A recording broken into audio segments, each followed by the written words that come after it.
Hello, thank you for tuning in, ladies and gentlemen. Swing Wing Sing here with another new kit, which is the Trumpeter MiG-21MF, and this is in 1/48 scale, which is double the size of the usual kits that I work on. It has a total of 170 plus parts, so it's going to be a really interesting kit to build. So a quick overview of the first longer edge of the box. It shows you two different paint schemes, one from the East German Air Force, one from the Soviet Air Force, followed by the decal markings, the photo etch parts, a bit of information about the MiG-21MF, and the warning that it is intended for collectors of age 14 and above, with the kit number 02863. The other longer edge has four different paint schemes: the Polish, the Syrian, the Iraqi, and the Czech Air Force. And this is followed by the fact that this product is not a toy and it is made in China. Right, so as we open the box, the first sprue is the fuselage halves. The second sprue has two drop tanks and the K-13 air-to-air missiles. The third sprue has the clear parts, which is the canopy, which is in two pieces. The fourth sprue has the cockpit interiors like the ejection seat and some undercarriage wheels.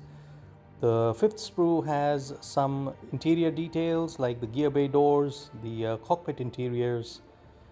The sixth sprue has the engine details and of course some control surfaces. The seventh sprue has the two halves of the vertical tail fin and the ventral fin. The eighth sprue has a different type of drop tank with a few more K-13 missiles, and of course the R-73 missiles as well, and the rocket launchers. This is followed by the ninth sprue, which has the rubber tires, but I wouldn't be using them as I would be building mine in the wheels up configuration. And the 10th and final sprue, which has the wing halves.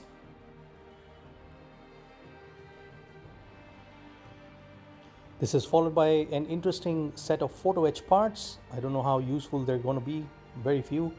And then the decal sheet, which has the markings of all four air forces that was shown on the box art, followed by the instruction sheet. And this is a booklet style 12-page instruction sheet, which also has this color call out, which has the decal markings and the paint guides as well.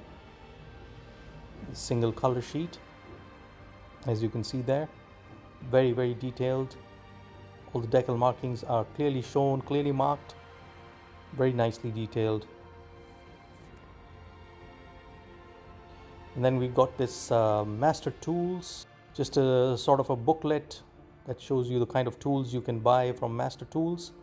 And then there's another pamphlet which has some details about the Russian SA-8 Gecko kit, which is also from Trumpeter. So this is basically a marketing pamphlet which shows you some of the other kits that were released by Trumpeter in October to December 2015.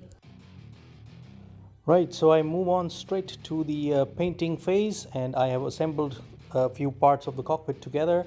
There wasn't much in terms of the issues in the assembly because, well, there were none. It was a fantastic fit. Every single part fits in just like butter. It's a brilliant fit, and it's literally a paradise, or I would say a modeler's paradise, to build the cockpit because there is just no fit issue at all. I must say it was really fun to paint up the interiors of the cockpit, especially the instrument panel, the cockpit walls with the switches, etc., detailing those switches with various colors. And as you can see here, the fit of the walls of the cockpit, the instrument panel, and the cockpit tub and seat is absolutely flawless. It just fits like Lego, you know. So there are very positive locator pins. I wouldn't say locator pins, in fact. The entire assembly takes place along assembly lines, so to say. So those assembly lines are just like Lego, and everything just slides in together to make a very snug fit of the cockpit. And I'm going to show you shortly exactly how it looks once assembled, giving you a close-up of the entire cockpit structure. And there you can see what a beautiful fit that is. Absolutely snug. At this point, one could have expected Trumpeter to give some photo etch for the cockpit switches and instrument panels, but the detailing is so good on this that you don't really need any kind of photo etch, and you can detail the entire cockpit just by enjoying the painting by hand.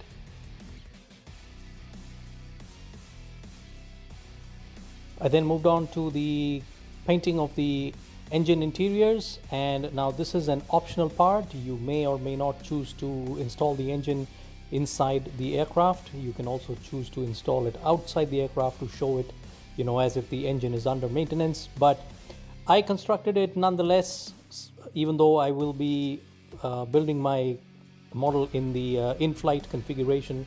I built the engine nonetheless because the parts were fitting so nicely that, you know, I just felt like, you know, assembling all the parts and just having a look at how well these parts in the Trumpeter kit have been engineered.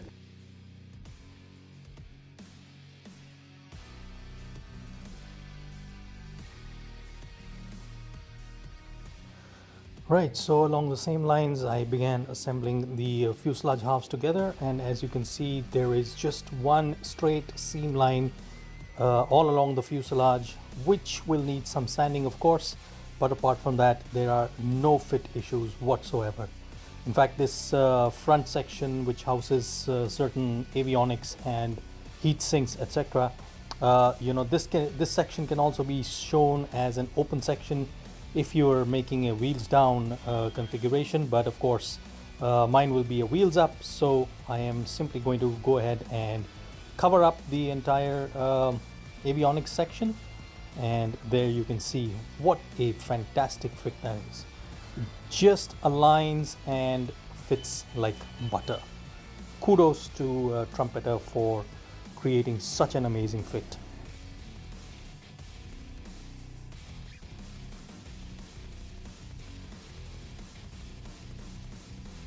And then, as is customary with many instructions for assembling MiG-21 wings together, the drilling of the holes with a pin vise for mounting the weapon hardpoints.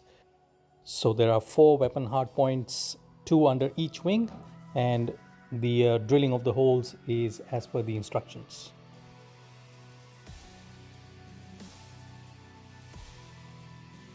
So another good thing that Trumpeter does is that they've given separate parts for the ailerons and the flaps. I feel this bit of detail is a bit overdone because the MiG-21s usually are in the level flaps position when they're on the ground.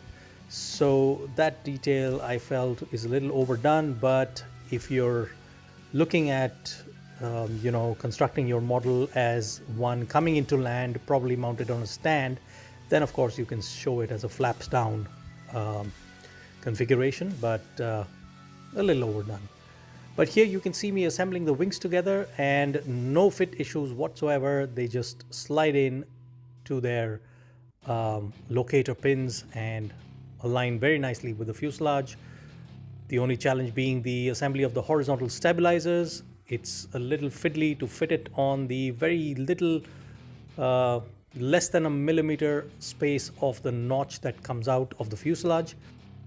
And here you can see that I've mounted the weapons hardpoints, closed up the landing gear bay doors, and also mounted up the air brake on the fuselage underside and the air scoops as well.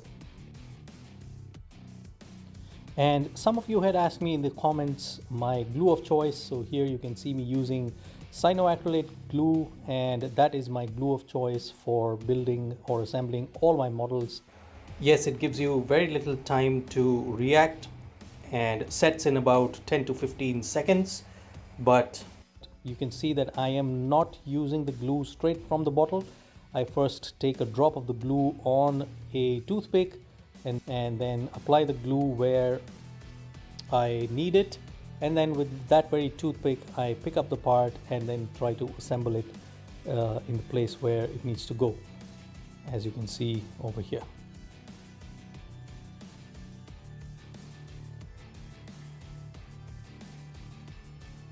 Right, the next step is to mask the canopy. So I'm going to use my Tamiya masking tape, and I'm going to use the surgical knife. This is a very sharp knife, but it's a good tool to cut the masking tape into very thin pieces, because that's what you would need to mask your canopies. And here you can see me following along the edges of the canopy frame in order to mask the edges of the canopy. And once that is done, then I will move on to cutting out bigger chunks from the masking tape. And these bigger chunks of tape will then be used to mask the remaining part of the canopy that needs to be hidden away from the paint process. And once that is done, then I use a cotton Q-tip to burr the edges of the masking tape, and then I use my surgical knife again to cut along the periscope on top of the canopy in order to have a clean edge, so that the periscope gets painted but the rest of the canopy is all masked off.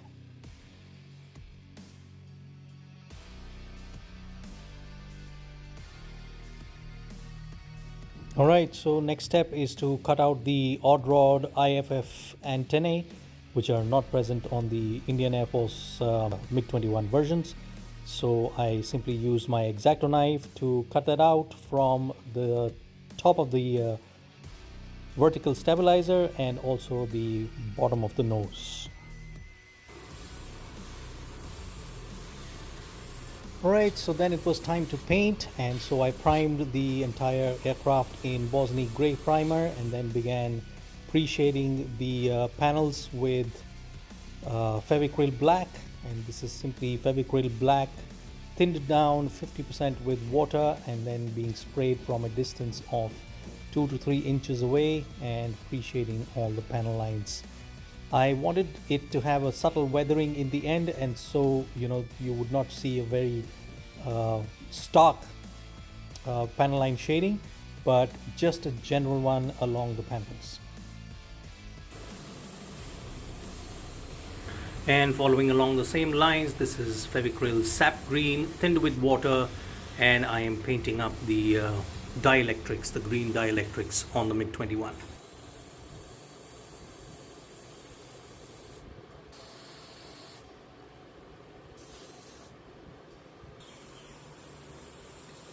Alright, so here you can see me painting the first base coat of the camouflage, which is the desert tone, and this is basically Fevicryl brown, white and yellow. I don't remember exactly what ratios I mixed them in, because I had created this paint a couple of years back, but here you can see me painting the second camo tone. This is again mixture of brown and white and a little bit of black to tone it down, some red of course.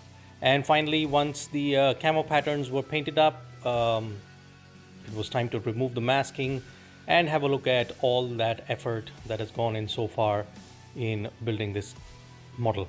So the camo pattern has come out really well, the masking has gone out pretty good, and finally I sprayed it with Future, and this is the primary step in preparing it for the decals. And then I use my standard procedure of applying the decals on the model. This is simply watered down PVA glue and then dipping the decals in warm water for about 10 to 15 seconds, applying the decals on the position where they need to be, and then removing the excess with a cotton Q-tip. Finally moved on to the subtle bit of weathering. This is Camlim brown chalk pastel, thinned down with water and with dishwashing liquid, and applied liberally over the model. Then the excess was cleaned up with a kitchen towel and the refinement of the weathering happened with a cotton Q-tip. And here we are. This is the finished MiG-21 Type 96. This is from 101 Squadron Falcons of the Indian Air Force, better known as Falcons of Chamb and Akhnoor. There's a history behind why it's called Falcons of Chamb and Akhnoor. You can read up on that on the internet. My 2 cents with this kit: it's a brilliant kit. No fit issues whatsoever, recommended for a beginner and advanced modelers. I built it together in about a month's time, but of course, if you have time at your hands, you can definitely build it up in a week. It's an enjoyable build, no doubt, and the surface detail is brilliant on this kit with those recessed panel lines. You can definitely enhance with a lot of weathering, especially if you're making a heavily weathered aircraft. It'll look really, really good. I used a subtle weathering because that was the intent. This model was basically built for somebody who wanted this model to look in this particular way. You can definitely enhance the look with more weathering, and I'm sure it's going to look absolutely fantastic. So with that, I come to an end. Thank you for following along this far. If you like this video, please remember to do the good job and click on the thumbs up. A subscription would definitely help my channel, but I'm not forcing you to do that. That's all up to you. Thank you for watching. I will see you here on the next video. Bye bye. Take care.